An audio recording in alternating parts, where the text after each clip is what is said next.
Start off by going to your player scene and adding a new control node and making that full rect, and then add a texture rect as a child of that. Again, make that full rect. Same again with a color rect. Then add on an animation player and an audio stream player. On the animation player, add a new animation and call it flashbang. The effect is going to work by taking a screenshot from the viewport and then applying that texture onto the freeze frame texture rect, and then using the animation player to quickly fade in that screenshot with its self-modulate property, which is over here in the inspector, and also fading in the color rect to be solid white. Both the color rect and the freeze frame slowly fade to 90% in the alpha over the first 2 seconds, and after that they fade away entirely over the next 4 seconds. I'm just using the Godot icon as a placeholder for the freeze frame, and this is that effect all the way through.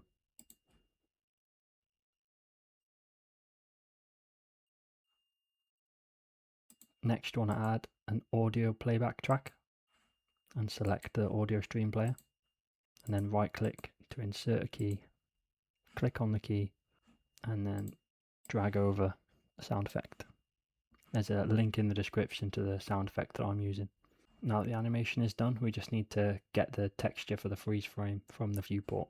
It's quite simple, we just need a reference to our freeze frame texture rect.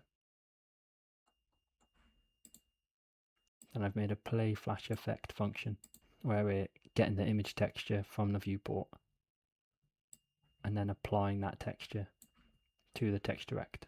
If you have any HUD elements like I do, this little crosshair, you probably don't want those to be part of the screenshot, so we need to hide our HUD. We then need to wait for the next frame to be drawn before getting the image from the viewport, and then once the animation is played we can show our HUD elements again. Once you've got this function in place, we just need to trigger it from somewhere. You can test the flashbang effect by triggering it in the input function. Here I'm choosing the UI accept, which is spacebar or enter, I think. But I've made this simple grenade object with a area 3D on it, which is being used to call the play flash effect function on the player. And then this is one last little demo of what it looks like.